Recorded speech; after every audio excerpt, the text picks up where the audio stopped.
Can you imagine finding out that a Chinese state-sponsored hacker group spent over a year inside your network and your MFA didn't do a single thing? That's exactly what happened to some academic and medical research institutions, and why phishing-resistant MFA isn't optional anymore. Today, Prasanna and I break down exactly how attackers harvested credentials, hijacked REDCap, which is a thing for research and education, Google Workspace with fake compliant rules, and exfiltrated sensitive research data for months without anybody noticing. We'll also talk about what you need to do right now so that this doesn't happen to you. Here we turn admins into cyber recovery heroes. This is the Backup Wrap-Up.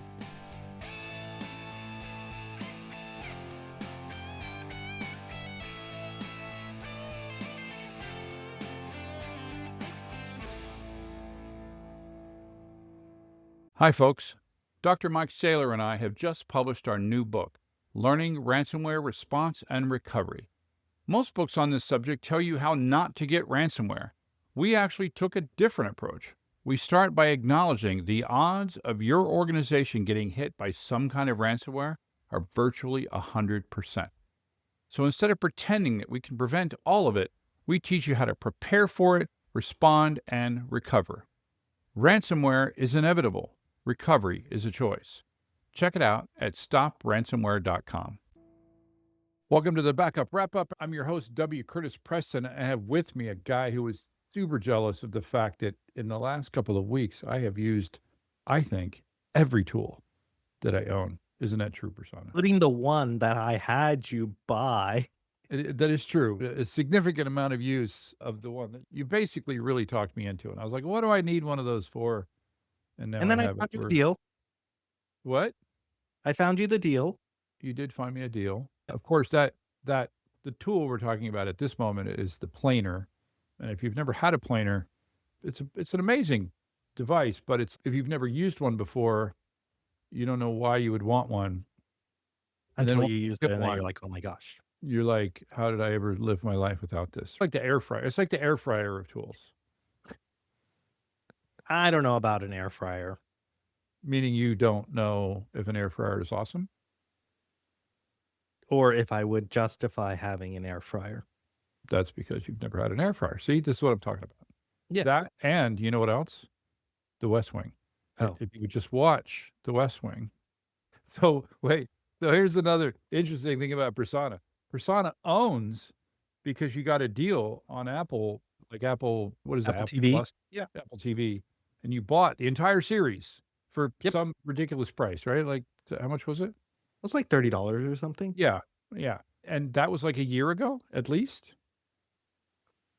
Well, it might be going on a year and a half now. Yeah, and you've yet to see a single episode. Because you know that the moment you do, you're going to get hooked and you're going to... But here's my problem, though, Curtis, is this is not atypical for me, where I will buy something and it will sit there for years and years. This is something you and I share. Yes. Like so recently I've gotten back into watching physical media, right? Blu-rays and all the rest. Yeah. I had some which were still sealed for the last 15 years that have never been opened. Wow. Yeah. That was kind of like me in the wood shop with some of my dust collection. And now that's my new obsession, is my dust collection. Yeah. Anyway, people don't want to hear about this. They want to hear about Google. Be sure. Yeah. So this is another one of those stories where you're like, man, like, because it's another living off the land attack where... What's living off the land for our listeners? Yeah. So basically, living off the land is an attack that leverages the tools that you have in your arsenal against you, basically, right? And what happened here, and so first off, who are we talking about? They're a threat intelligence group. They have published a really big report, which we'll link in the show notes, that really detailed. I have to give them props that they really detailed what happened here.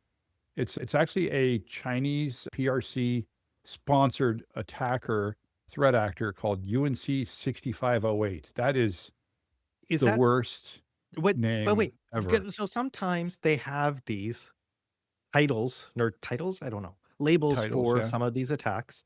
But Uh-huh. then the same organization, like what we might know externally as Lockbit or would take whatever your Yeah, right, what's the and it's name like of multiple ones. yeah, what's the name of the one that did the last attack that we covered? Shiny Hunters? It was the Canvas. Oh, Uh, so we didn't cover it, I'm sorry. It was the last attack you and I talked about. yes. And it was the attack of Canvas, which is a learning platform, and there because I saw an article that said it was the same group. I didn't check that, but Google is calling them UNC 6508. And they targeted mainly North American institutions, academic, medical, things like that. And via this tool called REDCap, which is a research electronic data capture, it's a web-based platform, and which has a unique attribute that allows you to run multiple versions of the software simultaneously. And so even though you may be upgrading and patching more recent versions of the software, if there's an exploit against an older version of the software, they would be able to do it. And that's what happened here. And once again, it started with harvested credentials. We don't know where Whose credentials do they get? it was an admin, it was an Okay. admin's credentials, but again, they broke some of the rules, and we're going to talk, meaning the victims. They broke some of the rules that we talk about, and we're going to cover them in that had they not done that, it would have been the attack would have been different. But the scary thing about this is that they put in this malware that's called Infinite Infinite.red. It sounds to me like it's a specific malware that they wrote just for REDCap, and it sat there for how long, Prasanna? It looks like from what I could tell, this happened like November 2023. Yeah, it looks like literally they got in, and then we talk about dwell time. We talk about, just to go back to backups here for a minute, one of the real problems with these types of attacks is that sometimes having a really good backup isn't going to be enough, because what if they've been in there for over a year, like a year and a half, maybe even Your more? retention probably isn't that far back. No, right? Yeah. You're not gonna have backups that don't have this. And what they did was they leveraged these, what do you call it, vulnerable versions of REDCap to harvest the credentials. And then they But wait, wait. somehow but wait, go ahead. Go ahed. But even when they harvest the credentials, it's not like they wrote it to a file. They wrote it back to a REDCap database, Yeah. right? Yeah. The in product database. It's not Yeah. like they wrote it to some Talk other about files or living anything. off the land, right? And then they intercepted REDCap's upgrade process. So it then injected this malware into every new version, right? Even if you were trying to patch things, you would get the new version, right? It's an interesting question. I know we talk about patching and making sure everything's up to date and having central IT. Do you think a lot of these issues stem from the fact that these were like IT or software packages targeted at academia and researchers who sometimes pull things together on their own? It reminds me of like a shadow IT phenomenon, right? Where No, they're not no, necessarily actually, always yeah, I don't think so. From what I'm seeing, is that again, we're going to get to the what could they have done better and what you can do better. I think just it's not the upgrade process. It goes back to the harvested credentials. It yeah. goes back to limiting the ability for products to do what they did. And then we're going to get to the next thing, which is once they had been harvesting credentials for a year, right? For over a year, right? And then they took some of those credentials and they tried to log into other systems. And this is where Google Workspace comes in. And so what they had was once they were able to take those harvested credentials. They started with stolen credentials, then they used those credentials to harvest other credentials. Then they took those credentials and they logged into Google Workspace. Yep. Um, into again, As a domain valid admin. admin as a domain admin, and they created something called compliance rules. You want to talk about what those are? Yeah. So in an organization, you might have certain compliance requirements, which are, hey, if an email is from this person or to this person, or if it contains these types of words, then forward it off somewhere else so then it can be secured and can't be deleted and is protected for compliance, auditing, other purposes.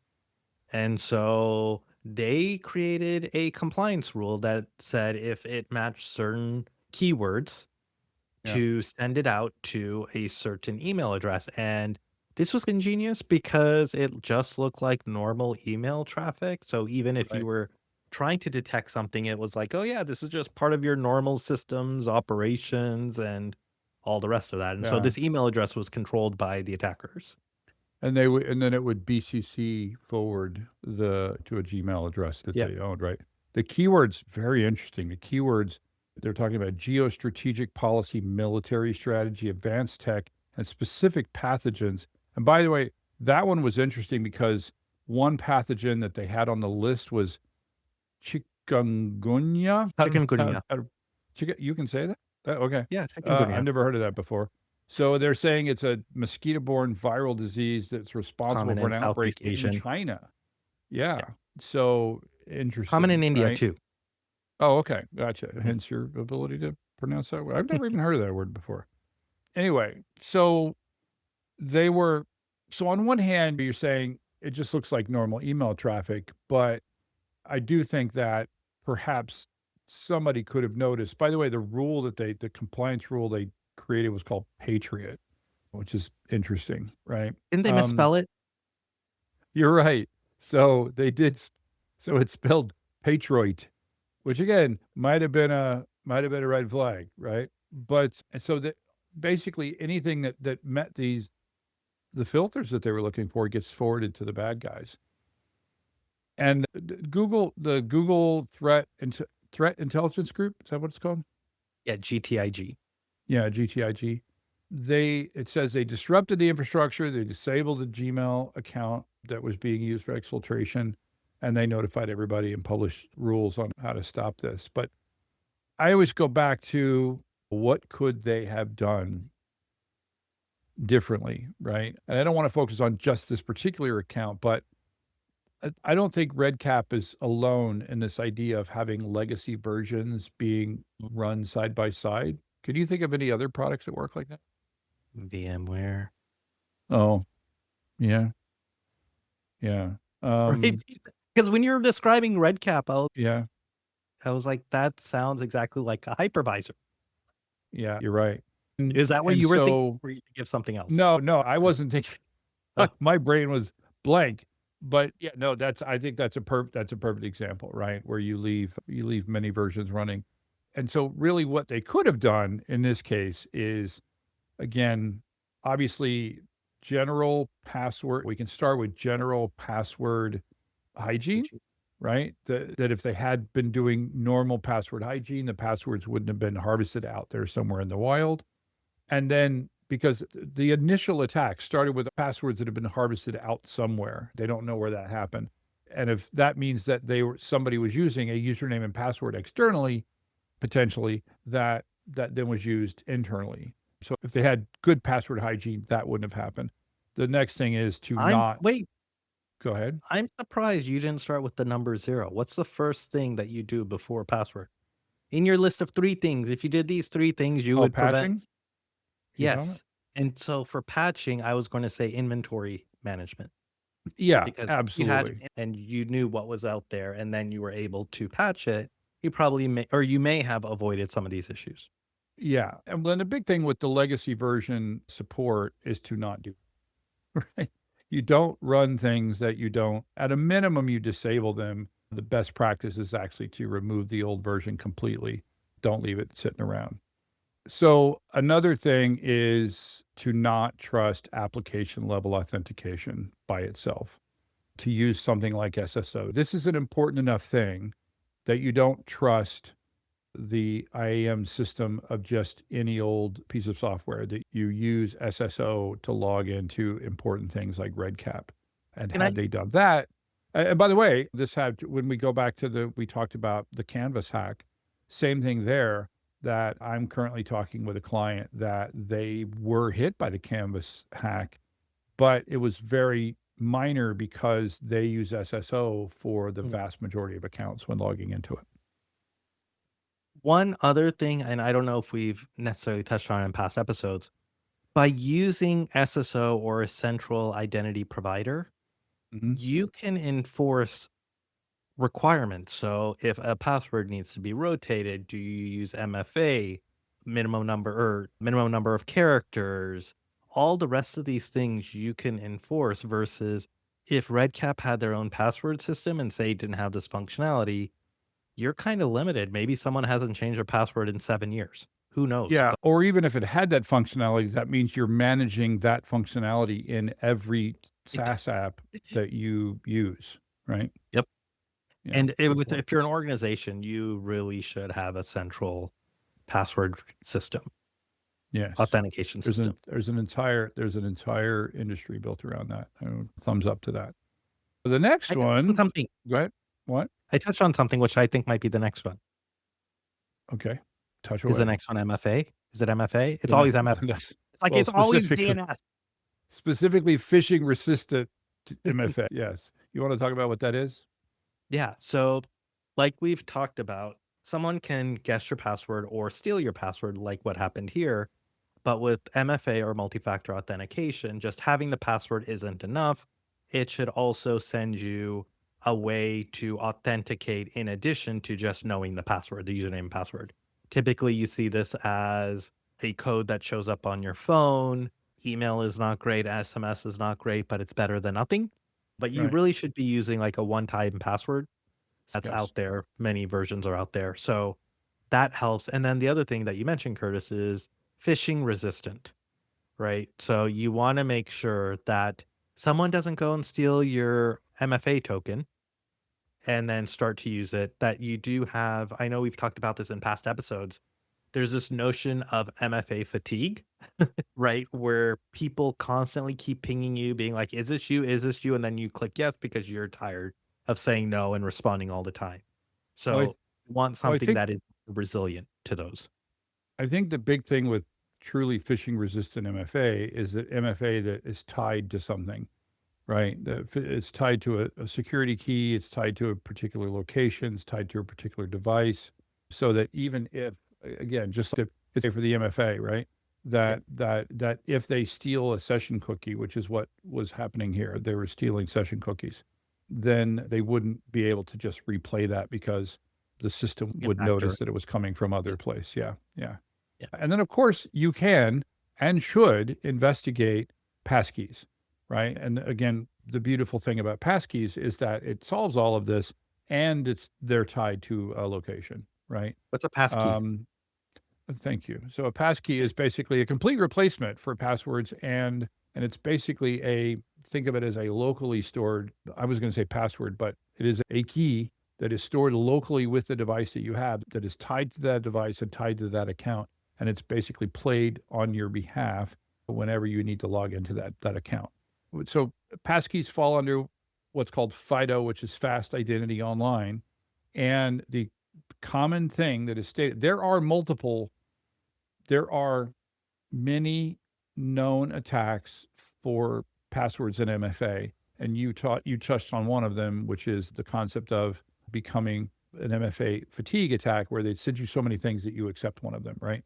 And then they take the accepted one and then they go do bad things, right? There are no known attacks against FIDO compliant passkeys. So if you're not doing them everywhere you believe you can be doing them, you should be investigating that right now. If you're familiar with that and you're working your way, I would just say prioritize that wherever you can. If you don't know anything about it, then you should be looking into passkeys. One of the things that GTIG pushed in terms of what could have helped here is the concept of device-bound session credentials and context-aware access. And we talked about this a little bit. Context-aware access, if you enable that on an account, it's going to do things like, why is this coming from a different place than it was 30 seconds ago, right? And why is it coming from this IP address? Why is it coming from this country? I thought this person was in California. whatever, it's a context, right? And every time you go to access, it's going to check that context. And then you have the device-bound session credentials, or DBSC. And what they do is they're tying each, because when you authenticate with a browser, that creates a session. And if you're using DBSC, those credentials only work in that session and they tie it to that device. It's a little bit like Passkeys in that regard. And Google is just talking about these, especially for highly sensitive accounts. If you turn on these two features, it would tie, once you authenticate, it would tie that authentication to that session, and then context aware access would check that. So the two work together hand in hand. And what that meant was, if and when someone like this malware steals your session credentials, they wouldn't be able to use those anywhere else. Yeah. And specifically, this is the case where they're not just stealing your password, but they're actually Right. stealing, say, your browser cookie, Right. your cookie, and trying to replay and reuse your cookie on a different device. And Right. by using device-bound session credentials, you're guaranteed that even if they stole that session cookie, it's not going to be usable anywhere else. Again, it's specifically something that they talked about, or that Google talked about. So the next is this idea of compliance rules, and they're not, that's what Google Workspace calls it. Every system has something like Mhm. this. And the idea is, look at any standing rules that are there. In a large company, you may have tons of them. This is where I think AI can be helpful here. Look for things that are created that are forwarding email out to especially external accounts, right? Shouldn't you Because that's, also have an that's alert anytime something gets touched in these compliance rules? yeah, agreed, right? Have a compliance rule for the compliance rule. That anything that's a new compliance rule, it should trigger some sort of event so that you can then go check that. That's a great point.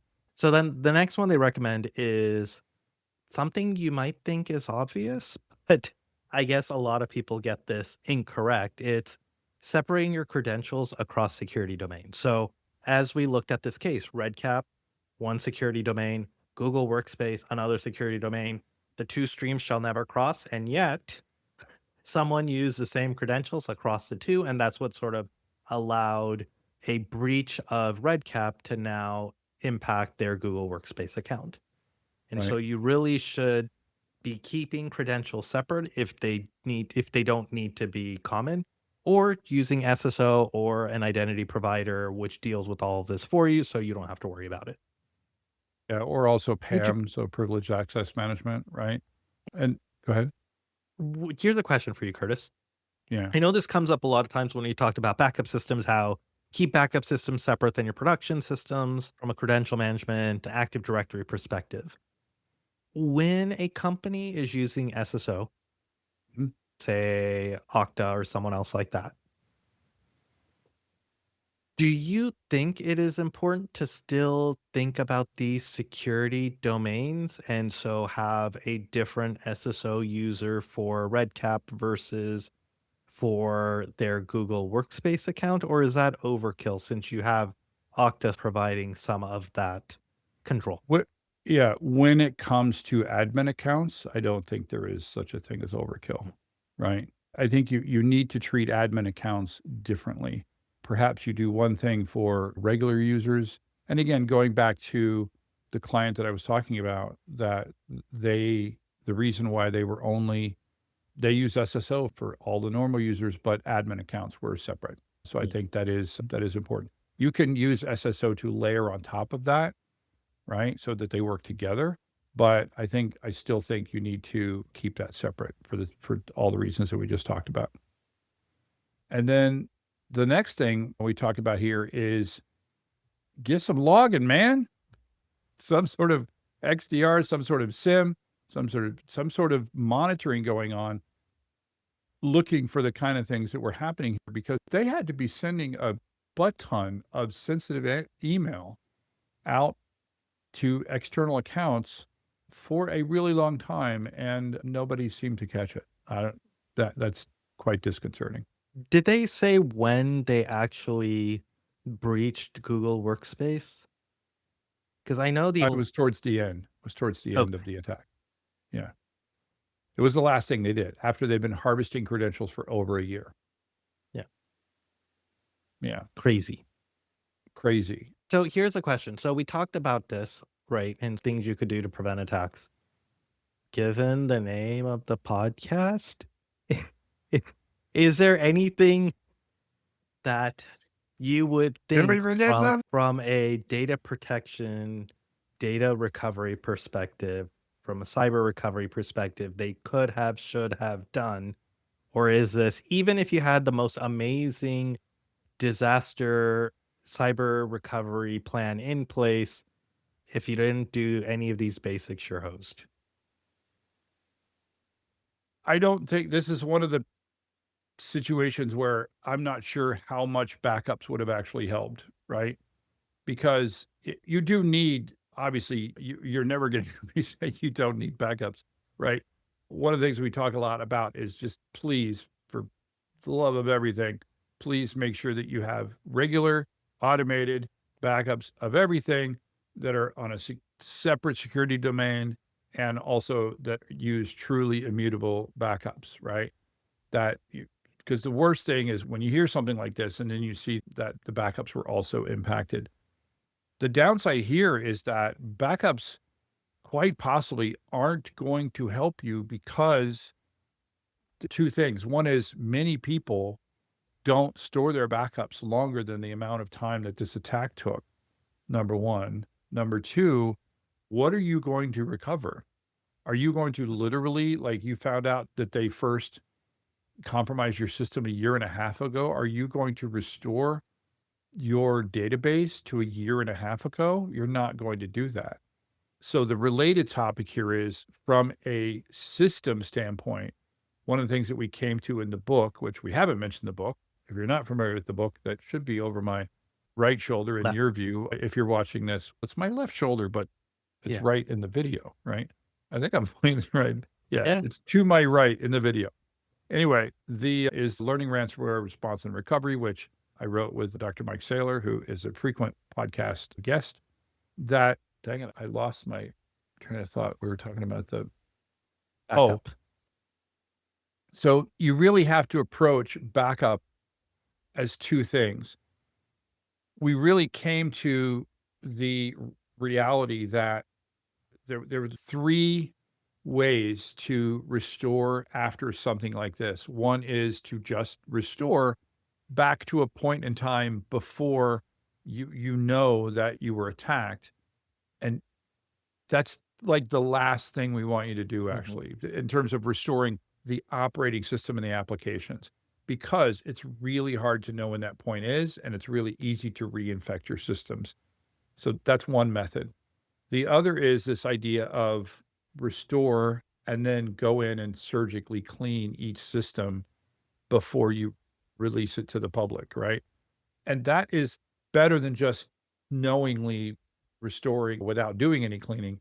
But again, it still can be really difficult to find some of this very pesky malware. You talk about the malware here that kept reinfecting. Sometimes the malware will be in the firmware and it will reinfect you after a reboot. So really, I think the only real method here isn't is I guess it's technically backups, but it's really an automated like infrastructure as code type environment where you know what your when we talk about VMs and applications, you know what version of the OS you're running, you know what version of the app you're running. You should be able to push a button and boom, you have a new VM of that from a Clean. trusted source Yeah. that was created when you first made that system. This isn't something you're backing up. So what you're backing up is the application data, the database, and the documents and all of that stuff. And then you, when it's time to rebuild, you rebuild the OS and the application, and then you restore the actual data for that application. I And have a question. generally speaking, the data itself won't be infected. Go ahead. I have a question for you. Yeah. Do you know, and maybe this is also a Dr. Mike question, any ransomware actors who have attacked the golden images? I am not aware of any, right? I would I think I would argue, you mean the actual where the images are stored? In the sense of if they infected the golden image, right? Like you said in your case, Like right? a Your supply pristine, side type attack, basically. Yeah. right? Or during the attack, yeah. If they infected those images as you're trying to recover and rebuild, like you said, right? Rebuild the OS and everything else, you're basically reinfecting yourself. Now, hopefully, people Yeah. are testing those as well before they actually Yeah. deploy them during rebuild. But maybe that's something I, important to yeah, think about. it's a good risk to think about. And I guess in my mind, any golden image is stored either on worm media or on immutable, like worm media, like a DVD type Yeah. situation, or on truly immutable storage.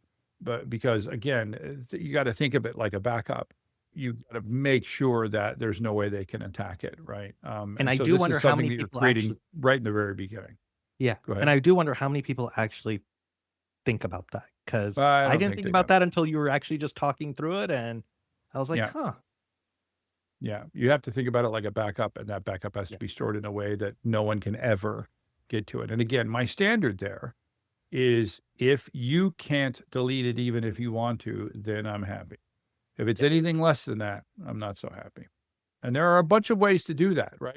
There are truly immutable storage platforms that even you can't delete. There's different modes.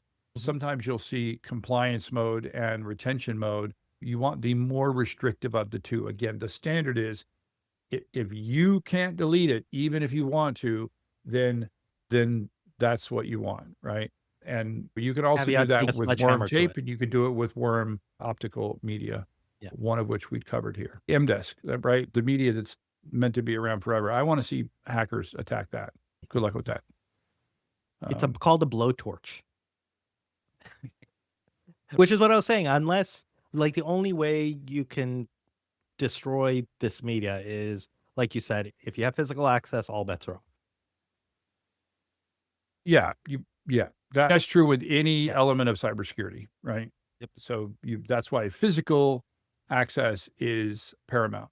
And I go back to the best that I've ever seen there, where it took multiple layers to get in the building. I remember Yeah. I did this Mm. a couple of years ago with a client where it took a half hour just to get in the building. And then once you were in the building, you were monitored because physical access is king, right? Thanks again for chatting about one of my favorite topics. I know. I love these topics. Come on. I was talking about woodworking. Oh. I'm glad to see at least you're using the tool which I guilt tripped you into buying, so I feel less Yeah, bad. it was a lot of fun. I made for a preschool that I work with, I made these plexiglass windows that were, I made window frames out They're of two very by threes. large. Yeah. They were, yeah, 2x4 plexiglass window frames. I made 7 of them, and they were incredibly inexpensive because I did them with all of my own tools. And yeah, it was very cool. All right, folks, thanks for listening. If you didn't listen, why would we even do this? That is a wrap. The Backup Wrap-Up is written, recorded, and produced by me, W. Curtis Preston. If you need backup or DR consulting, content generation, or expert witness work, check out backupcentral.com. You can also find links for my O'Reilly books on the same website. Remember, this is an independent podcast, and any opinions that you hear are those of the speaker and not necessarily an employer. Thanks for listening.